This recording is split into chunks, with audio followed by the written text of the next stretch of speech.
This Week in Connecticut with Dennis House starts now. Welcome to This Week in Connecticut. Greetings, everyone. I'm Dennis House. The Dean of the Connecticut Congressional Delegation joins us.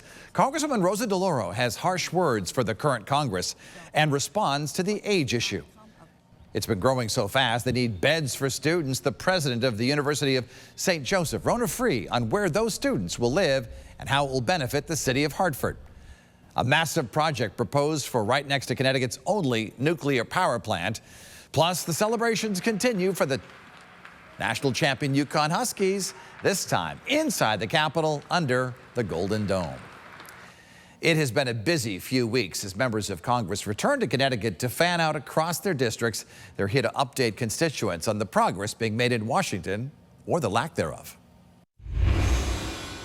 And with us now to talk about that issue and others is the Congresswoman from the 3rd Congressional District in our state, Rosa DeLauro. Congresswoman DeLauro, great to see you here. Well, wonderful to be with you, Dennis. Really. Nice to see you as always. So let's talk a little bit about the drama right now in the House, because this move to vacate the Speaker. How does it impact daily life for you when this drama is going on?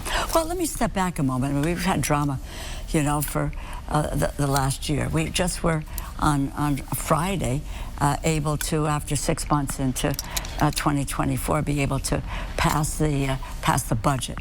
Should have been done much earlier. If it couldn't be September 30th, we should have at least done it by December. But that is because of the drama and the chaos on the other side of the aisle. Now we have a motion to vacate the Speaker of the House, Mike Johnson, and we've been through that period of time earlier with you know, Speaker McCarthy. For 3 weeks, the Congress without a speaker. It took 15 rounds to get a speaker elected. And that is an interruption of what we are there to do. What we're there is to serve the American people. So these pieces, that kind of an effort really detracts from the engagement with people. You know, there are only, I think, 11,388 people who have served in the Congress. That is since the beginning here. A small number of people. What is the job? Is to serve the American people, to get things done. That's what gets held up. And in the 33 years you've been in the House, how does this current period compare in terms of getting stuff done? Yeah, no, it's, I mean, this last Congress, the 118th, nothing has been worst ever done. In your opinion? The worst ever. And look, I've been there for a while, but I have watched Democrats and Republicans come together. And quite frankly, what I was most proud of in the budget that we just passed, because I've the ranking member on appropriations, worked with my Republican colleagues in the House and the Senate and Democratic colleagues.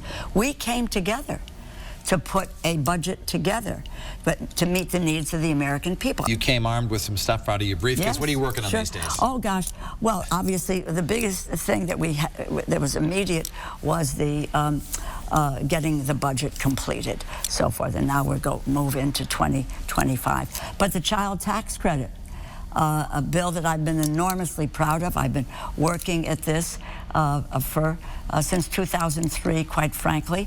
And what the child tax credit is, it was the biggest tax cut to working families, middle-class families, vulnerable families. It was a lifeline for middle-class families. And it says that if you have children ages 6 and under, we provide $3,600 a year in a tax. It's not a credit, it's a tax cut. And if it's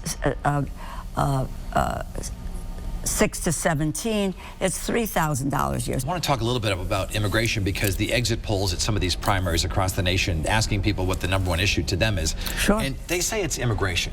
And so, in your judgment, what do you think the Biden administration should be doing right now to stop? Well, the issue is the issue is the border and control of the border and border security. And let me just say a couple of things. I don't know if people know this, But in the national security package that the president offered last August, there was a piece called border security, which was of funding, substantial funding, to look at how we do secure our border with additional personnel, with technology, and different criteria in terms of public policy.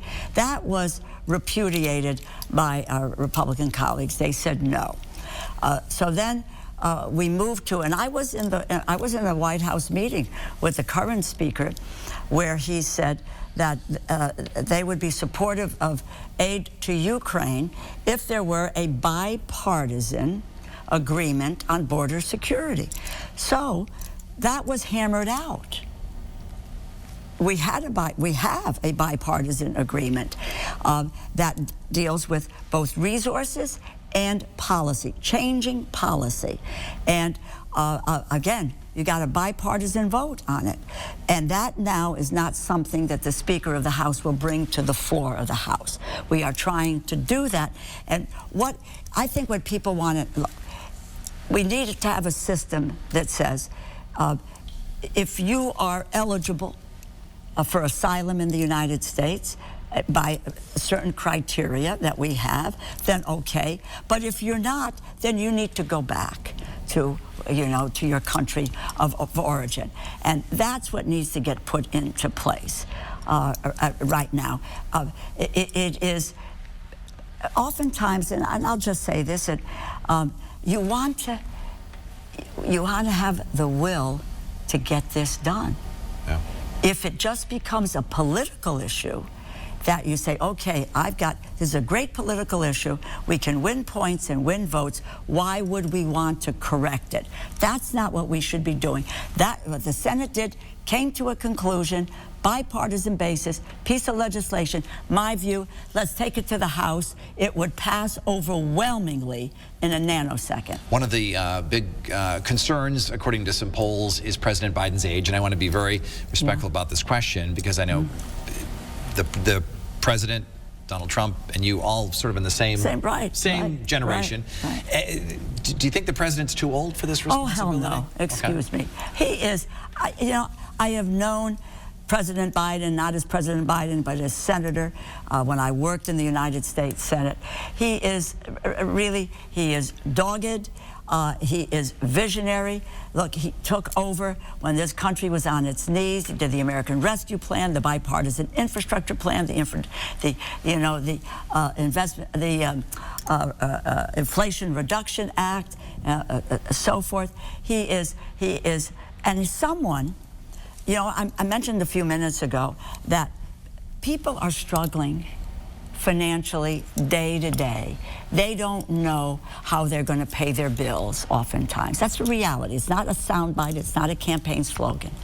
And someone who understands that more than anyone else is President Biden. He comes from a family who suffered job loss, which is a working class family. He understands what it means to live paycheck to paycheck. And he's one of the few people that I have watched who walks in people's shoes, understands what is going on in their lives, and looks to seeing what is it that we can do or try to do at the federal level to address these issues. Are you concerned about former President Trump perhaps returning to office? What's your biggest fear should that happen? Well, I'm not going to even speculate about that. I'm going to work as hard as I can to make sure that President Biden is President Biden after the November election. And you're running for re-election as well? I run for re-election in November. Proud to run on a ticket with Joe Biden. Do you have a career plan as to how long you want to do this for? Well, I love what I'm doing, and the people of the 3rd have that career plan in mind as to whether or not they'll continue to elect me. I'm blessed. I told you there were only 11,388 people. I am one of them. I get to use the federal government to do what it's supposed to do, and that's to provide opportunity to people, to make a difference in people's lives. That's why I love it. That's what I work at, and I want to ensure that American families, our children, our small businesses are really strong, and that the federal government has a role in making sure that happens. Congresswoman Rosa DeLauro, always great to see you here on the program. Thanks so much. Best of luck. Appreciate it. Thank you. And when we come back, a once small local college continues to grow and now may have to look off campus.